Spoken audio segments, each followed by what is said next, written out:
The Secret Library podcast is brought to you by listeners like you via the Secret Library podcast Patreon. You can check it out at patreon.com/secretlibrary, where supporters get access to guests before the rest of the world knows who's coming on, and certain levels can submit questions to be asked on the show. This is episode 114. My guest this week is Diana Gabaldon. Diana Gabaldon is, of course, the author of the award-winning #1 New York Times bestselling Outlander novels, described by Salon magazine as, quote, the smartest historical sci-fi adventure romance story ever written by a science PhD with a background in scripting Scrooge McDuck comics, end quote. The series is published in 26 countries and 23 languages. Diana is currently serving as a co-producer and advisor for the popular Outlander TV series, which is based on her novels. She holds 3 degrees in science: zoology, marine biology, and a PhD in quantitative behavioral ecology, and spent a dozen years as a university professor with an expertise in scientific computation before beginning to write fiction. She has written scientific articles and textbooks, worked as a contributing editor on the Macmillan Encyclopedia of Computers, founded the scientific computation journal Science Software Quarterly, and has written numerous comic book scripts for Walt Disney. None of this has anything whatsoever to do with her novels, but there it is. Diana and her husband, Douglas Watkins, have 3 adult children and live mostly in Scottsdale, Arizona.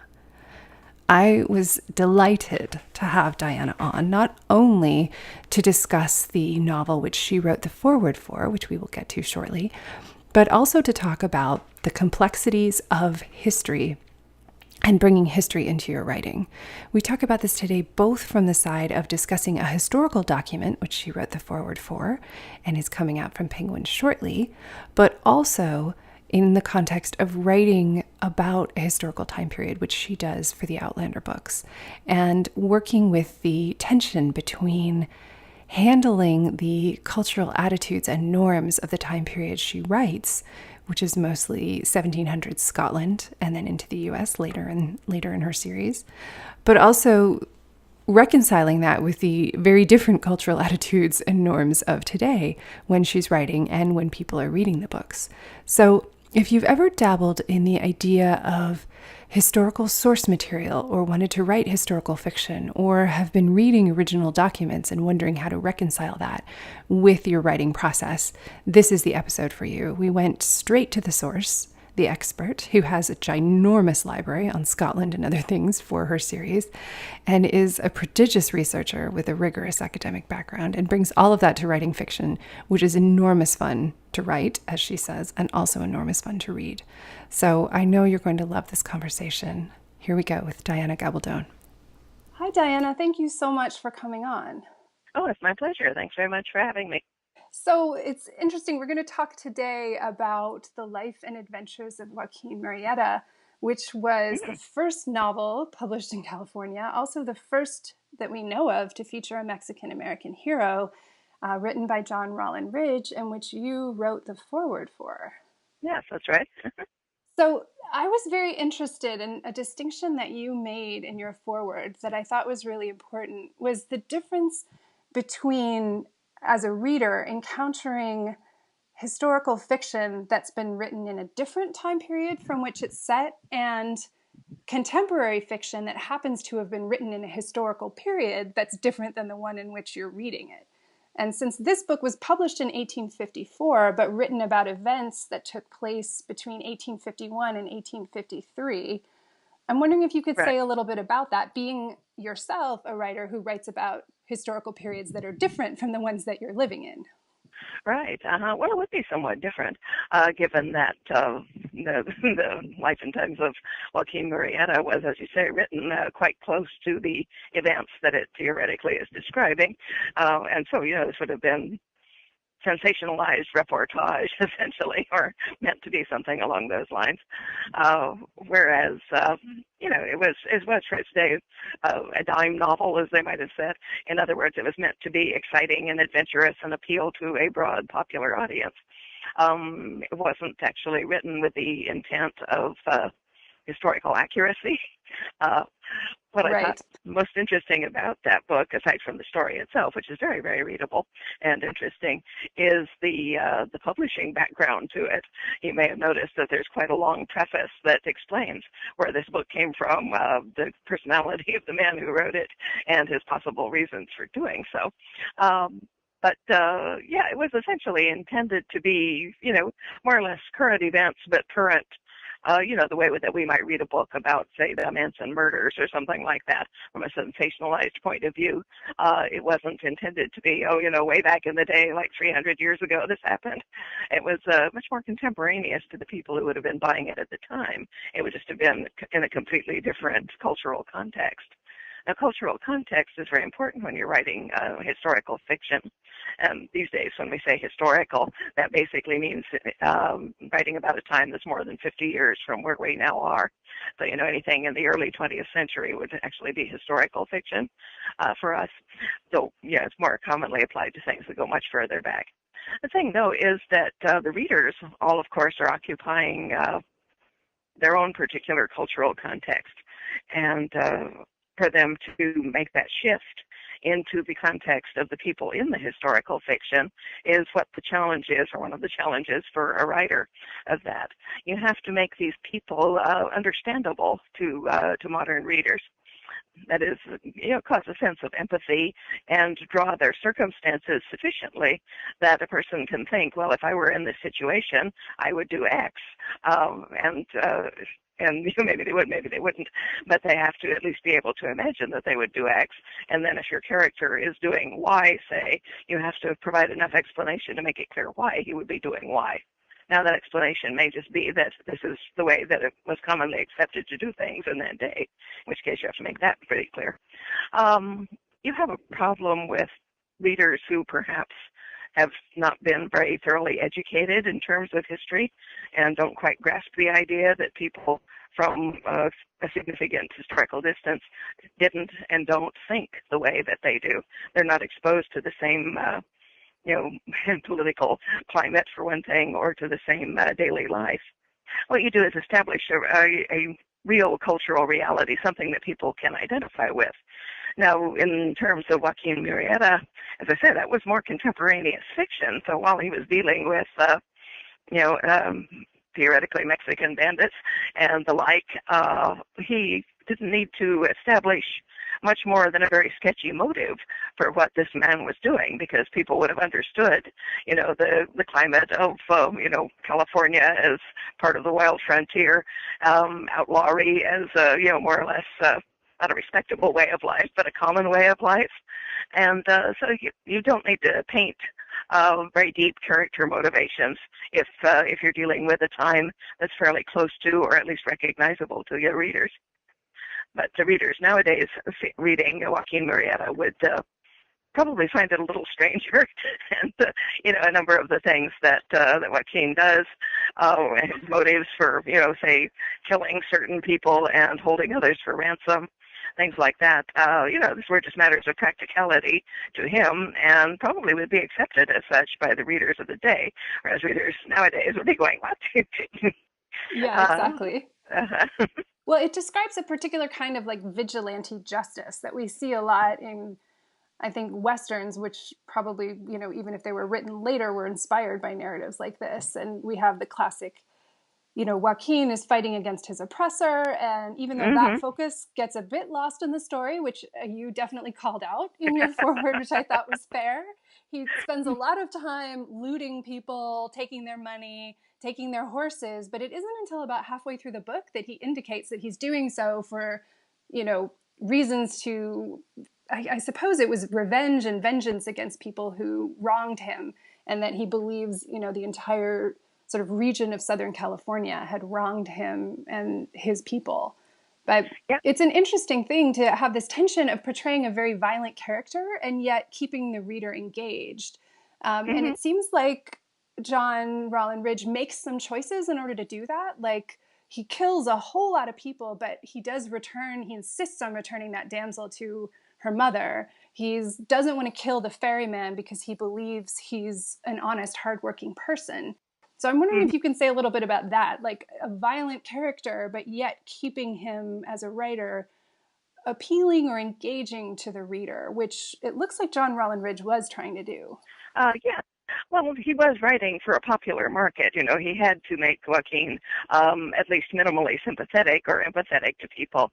So, it's the Robin Hood complex. You can, rob the sheriff of Nottingham, but if you have a damsel in your woods, you don't take improper advantage of her. You return her to her home because you are, at basis, an honorable gentleman.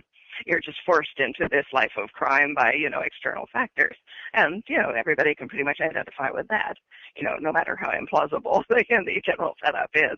As noted, he's stealing people's horses, but then suddenly Ridge reminds us that he's doing this because he's building up a vast army to go and, throw the oppressors out of Southern California, reclaim the land for Mexico. Which he still considers it to be, and it's a reasonable cultural viewpoint.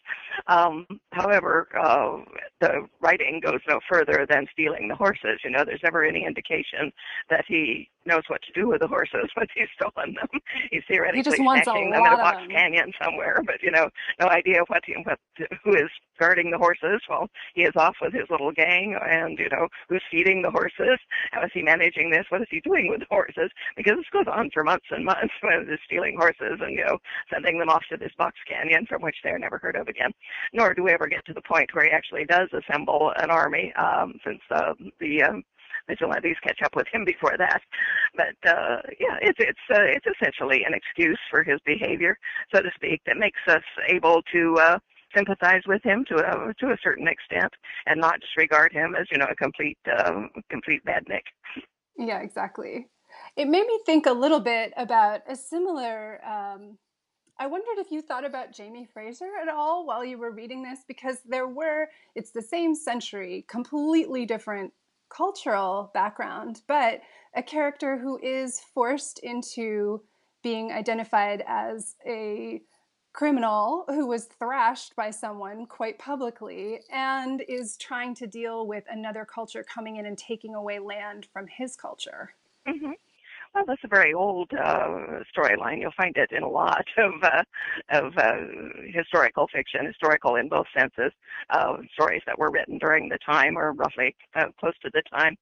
Actually, Jamie Fraser is about 100 years earlier than Joaquín, but right. Definitely similar backgrounds there. It's just the degree to which you choose to draw things like that. But it's establishing, the sorts of factors. A good story requires conflict is the bottom line. So you have to make it clear what your character's conflict is. And in this case, having people who are trying to throw him off his land and or kill him is about as clear-cut as it gets. Yeah, absolutely. So as someone who writes historical fiction, and I know from having heard you speak recently at the LA Times Festival of Books that you have an amazing historical library. So I'm wondering, how do you recommend for people who are interested in writing fiction set in historical contexts, how they begin the process of researching, which may involve encountering documents like Life and Adventures of Joaquín Murieta, written closer to the time period in which they're writing? Mm-hmm. How do you recommend researching for this and reading that material in order to inform your own writing? Well, it's actually, both very complex and very simple. Basically, you decide, what do I need to know to start with? And you don't have to, make an enormous list and, know everything before you start. In fact, I strongly advise not doing that, because I know way too many people who say, I'm writing a historical novel, and I've been researching for the past 10 years, and when you ask how much of it they have written, they say, well, I don't know everything yet. I can't start writing until I know everything, which basically means they have no intention of ever writing this book. They're just interested in the history, and this is an excuse. No, when I wrote Outlander, I didn't do any research to begin with. I just began writing and figured that I would do the research as I went along. I was a research professor. I knew how to look things up in the library, and the library was how we did it back in the old days prior to the internet. So when I decided to set a book in Scotland in the 18th century, I went to the library, typed Highlands, Scotland, 18th century into the card catalog. It had just barely been electronicized at that moment, and came up with 38 references. I went to the shelf where these were, and here were 400 books on Scotland. So I just sort of strolled along and took out anything that looked interesting, costumes, geography, language, history, etc. My rule of thumb for historical research and what to include is that I don't want to read it unless it's interesting. So, if I'm looking at a very dry book that is obviously deeply scholarly and stuffed with interesting details, I may buy it and add it to my own library, but only to look things up in periodically. I'm not going to read it cover to cover. And in fact, I don't read most of the stuff in my library cover to cover. I, skim through a book to see what kind of book it is, what kind of index does it have, what kind of notes, how is it laid out, what kind of information would I find in this book. And then as I write, I will come to something that I need to know. For instance, I have an almanac of the American Revolution, which I go through, and it tells you all of the major and minor events of the American Revolution, where they happened and on which day. It has just a very brief preface of what those events were. And so I use that kind of as a hunting ground and say, well, this interesting exploit happened on this particular day. Can I use that? Yes, I can. It's close enough to where my characters might be in geographical terms. So now I can then go to the larger research area, either my own collection or the vast resources that are available online these days, and find out more. Perhaps it was a small battle, like the Battle of Waxhaws. Okay, there's virtually nothing written about the Battle of Waxhaws in history books, and not that much more online. But I do know a few things about it, and so I start looking for Waxhaws whenever I'm in South Carolina in terms of the research and so forth. And I turn up little bits and pieces, and something there will fascinate me, and I'll say, oh, this person was at the Battle of Waxhaws. I didn't know that. Let me go back and see what his timeline was, because he's an interesting person, and I would like my characters to run into him at the Battle of Waxhaws, but it would be better if they had met him somewhere else first. So where was he? And so I bring up, the Wikipedia on him and kind of get an idea where he was at that particular time. So it's pretty much you pick the end of a piece of yarn and pull, and you see what comes in.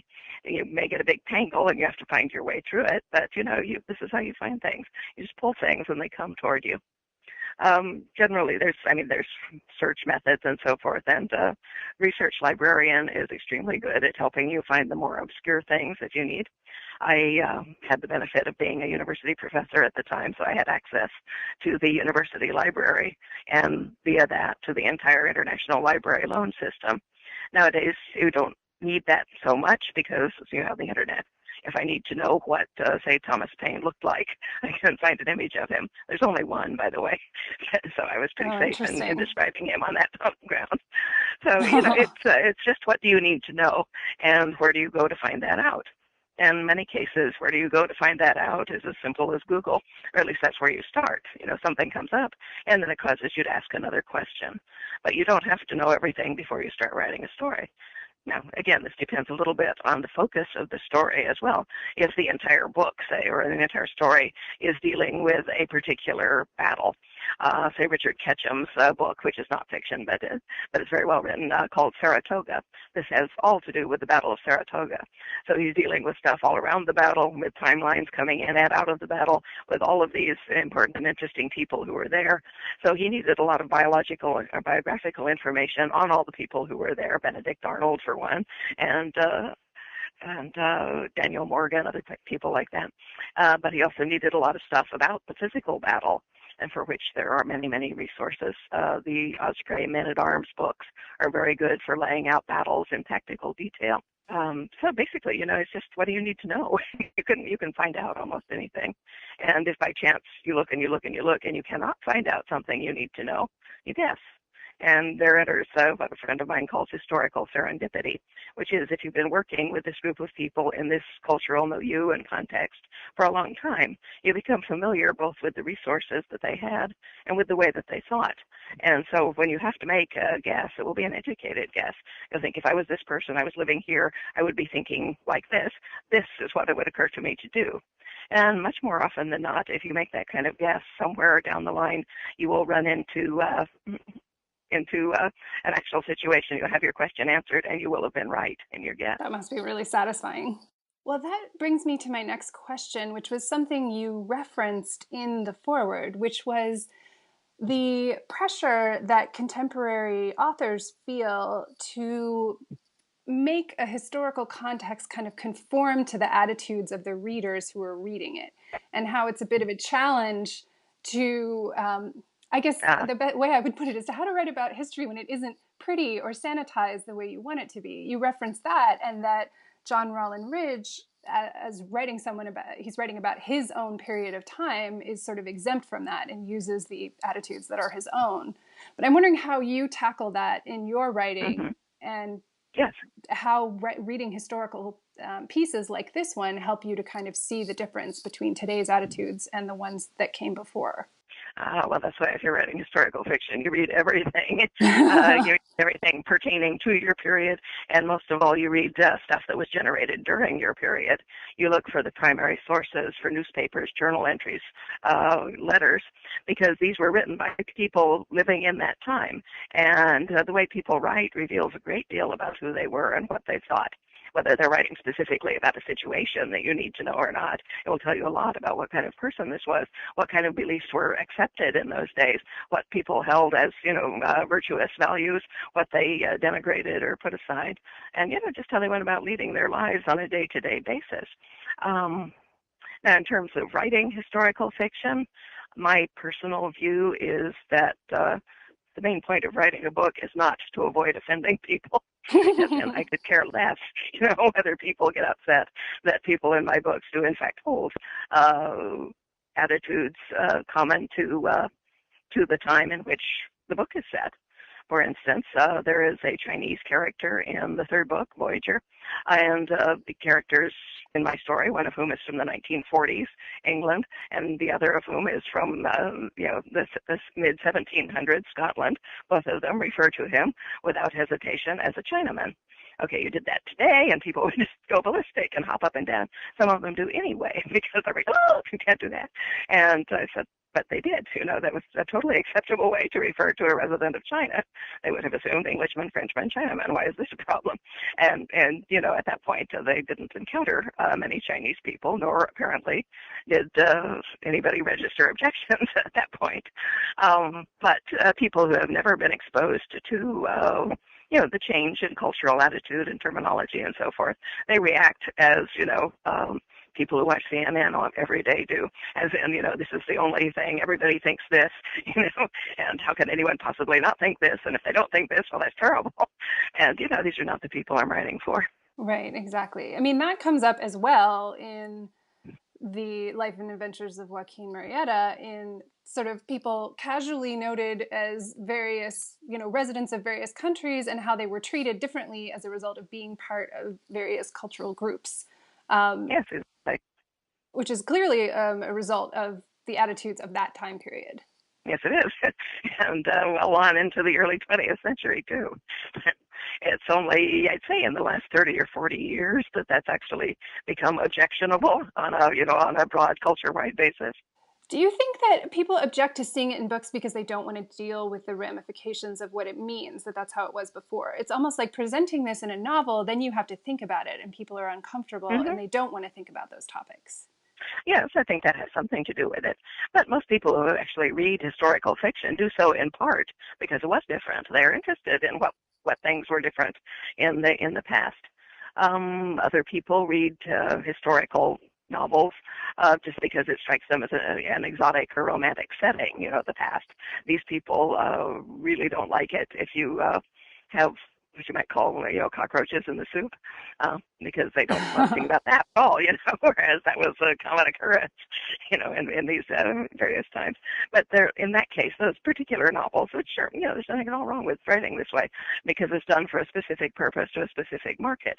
But people who write that sort of novel do not usually go into what the actual realistic cultural assumptions of that time would have been. It is sanitized, and it is sort of fairy tale essentially. But that's what that sort of book is meant to be. So it's not a problem. It's only a problem if someone picks up a book expecting it to be that sort of book and discovers that it's not. Right, exactly. Well, I think it's an interesting thing too, whenever you're tackling historical periods or cultural contexts. What do you think a novelist's responsibility is in documenting a period in history? I mean, John Rollin Ridge was clearly trying to entertain and to tell a swashbuckling good story based on some crazy news stories. But for someone writing now about another historical time period, do you think that novelists carry a responsibility to tell that story accurately as best that they can? Well, I do, but making exceptions for the aforementioned sort of historical novels, historical romance. And I'm not saying there are not accurate historical romances, because there are. I can give you a list of excellent authors who write them, but not all of them do. In terms of historical novel, well, my obligation is to the book, essentially, Right. not to anything else. But that said, part of my obligation to the book lies in getting the details as accurately as is possible. Now, bear in mind that history is not actually what happened; it's what somebody wrote down. Therefore, what you're writing about may not, in fact, be what happened, but you're making your best effort to render that. This is also why you read widely and read multiple sources, because you begin to see where stories overlap or were plainly drawn from an earlier story. Another thing to draw from this is that journalists are often lazy and do not do their own original research. They will just rewrite a piece from someone else, and you see that a lot in the 19th century press, especially. But it goes all the way up to today as well. So that's why you're looking for the primary sources, for someone who was actually an eyewitness at this battle and wrote a letter home to his wife, telling her how shocked he was at what happened and giving details and so forth. As far as historical people, though, now that's a different thing. If you are, in fact, using historical personages in your book, I think you do have some obligation to that person. Now, how deep that obligation goes may depend on what's available about them. Some people, you have little more than a name and the place where they did something or other, in which case, if you're going to treat them at any length, you're going to have to make most of it up. On the other hand, if you're working with, say, Benjamin Franklin, there's an immense amount written both by and for him and about him. And so you have no excuse for treating him badly, so to speak, or making up too much stuff about him. I mean, you can put him in a different place than he was known to have been, but he should act like himself while he's there. Likewise, George Washington, we do run into George Washington once or twice in the course of the most recent book written in My Own Heart's Blood. And so he was quite possibly not in the first of those places. He's having a meeting somewhere in a small shack.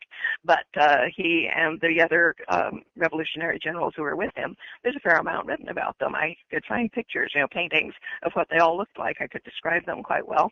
And as far as Mr. Washington went, he was a very good writer. He wrote a lot of stuff.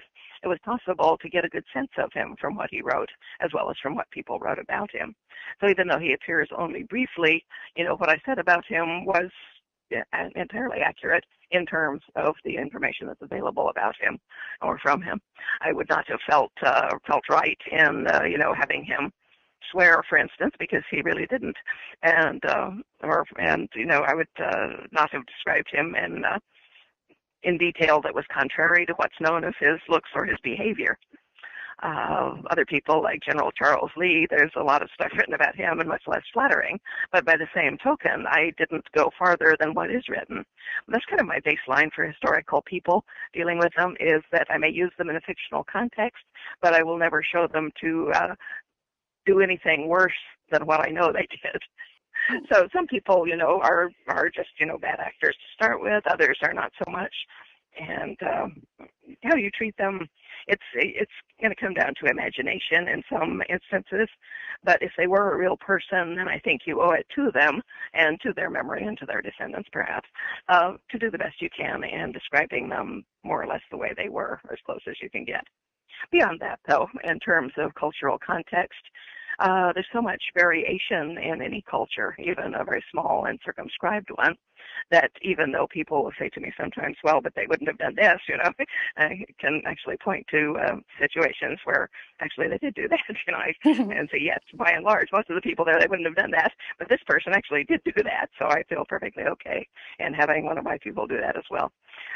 So, yeah, it's a judgment call all the way along, though. You said something really wonderful, which I was very impressed with when you spoke at the LA Times Festival about what happens when you have gone ahead writing your story and then you've done some historical research and found out that it couldn't have happened the way that you thought, which was, I'm going to botch how you said it exactly, but you said, well, you just rewrite it. They're just words, which I thought was very professional and amazing. And I'm wondering if you could say a little bit about how you work, the way that you don't use an outline and that you follow the thread of the story. Because I found it really inspiring that you said that when you've spoken to classrooms before and said, okay, everybody close your eyes, how many of you actually like making outlines?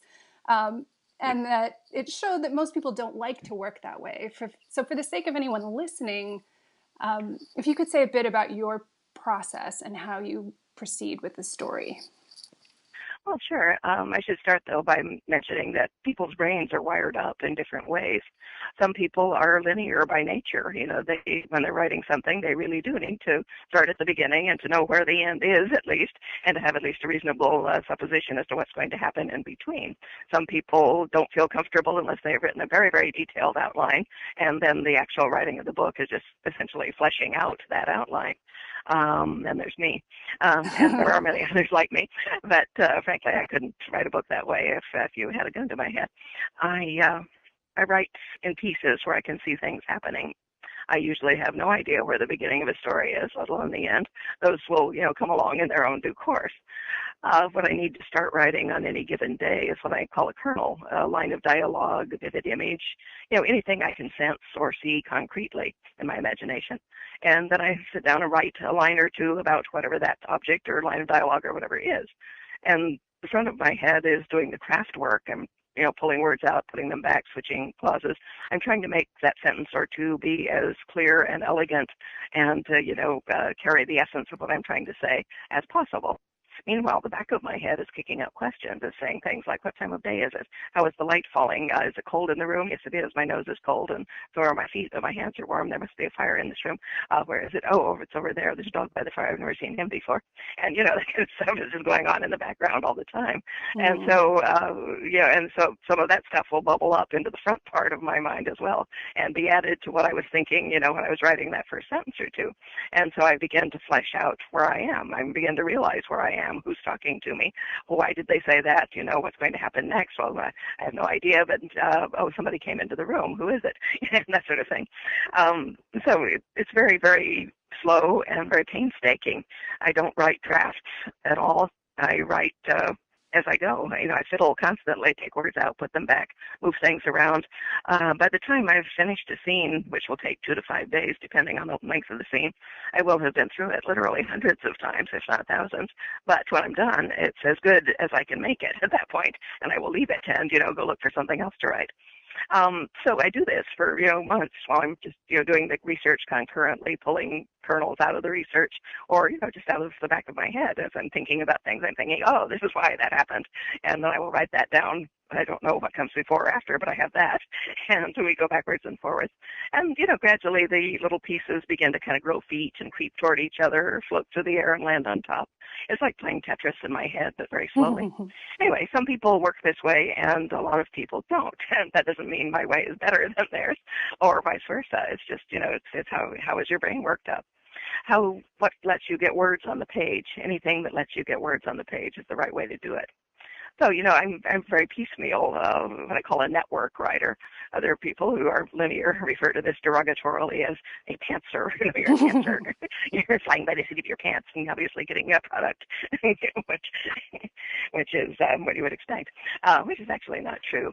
The thing is that they teach everyone in elementary school to do it the other way because you can force a person who thinks like I do to look like they're doing it linearly. In other words, you can force the average fifth grader to write an outline and a topic sentence and all that jazz, whether they want to or not, and they'll get something coherent. You cannot get a linear person to do it the other way, and they're just not. They're not wired to do that, and the thing is that it doesn't matter how you write something; it only matters how it looks on the page. And it is words on the page. You write something, you're not happy with it, back up and change it. I change things all of the time, and you don't give it to anybody else until you are happy with it. Absolutely. I just think that's so inspiring because I do think there are a lot of kind of preconceived notions about what the writing process is supposed to look like, in quotes. And whenever I hear someone who has strong experience and has had great success doing it their way and really being loyal, just like you said, your responsibility is to the book. And the responsibility is to your process. I think it's so important that people know about it in case anyone is feeling like, oh, I can't make an outline, therefore I'm not allowed to write a book. I know, that's so common, and I've never quite understood why people think that, but they do. They think there's only one way to be a writer, and they'll get a book on how to write, or they'll take a class, and that teacher or that book will explain the right way to write a book, which is the way that person would write a book. They don't ever tell the class that there are many, many other ways to write a book, and this might not work at all for you. But like I said, it's what gets words on the page. People don't actually teach writing in a way to get words on the page most of the time. I think they do more these days than they used to, but it used to be, you're going to do it our way. And this led to a widespread supposition that, there is a way to write, and there's not. Absolutely. Well, I want to thank you so much for coming on and talking to us about your process, about the life and adventures of Joaquín Murieta and its place in history. And just thank you so much for talking about writing. It was my pleasure. Thanks so much. Thank you so much for listening to the Secret Library podcast. We hope you've enjoyed this week's show. You can keep the conversation going by leaving a comment in the show notes at secretlibrarypodcast.com or visit us on Facebook at facebook.com/secretlibrarypodcast. You can also connect directly with me on Twitter or Instagram, where I'm Caro Donahue. That's at CaroDonahue. I look forward to chatting with you there. See you next week. Until then, happy writing.